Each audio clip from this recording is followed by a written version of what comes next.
over the top. Mm-mm. Pero adajay ko ay adajay explanation ti barkadak nga BGMP data nga han gaminta mapan kajay nga sabali jay trabaho mi. They have to break you in order to make you. Kunada.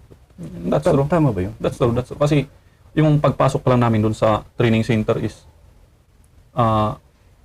tatanggalin yung pagiging civilian mo. Tatanggalin yun. Papalitan nila ng pagiging isang police o law enforcer.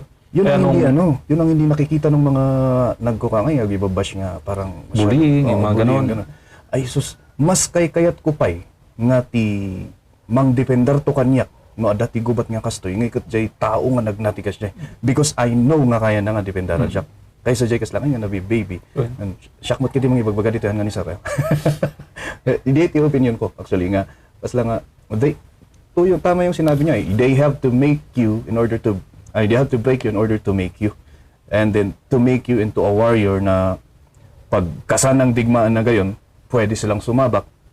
At kapag naman sa civil affairs na ganito, kaya naman nilang sumabak. So parang, yun yung explanation niya tungkol sa training. And, kasi nung, sa amin nun, pagpasok na, sabi ko nun, bullying to Tinintang idemanda ang mga to sa bullying. Yung mga ganon. Kasi first time mo, first day. Tapos, yung bubuli ka. Yun pala, yung tatanggalin doon is yung pride. Pride mo bilang isang civilian kasi paglabas mo sa training center, kapag pulis ka na o kaya pati sa mga sundalo, sa mga BFP, BGP, yan.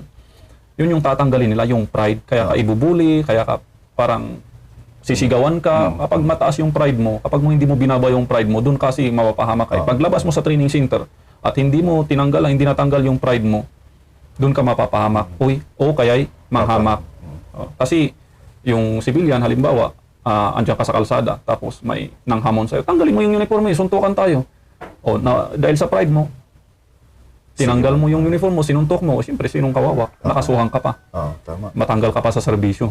Pero kung meron yung, pag natanggal yung pride mo, nasanay ka na doon, na-build na yung maximum tolerance. Yun yung i-build kasi doon. Yung maximum tolerance. Yun yung baon mo na paglabas mo sa training center.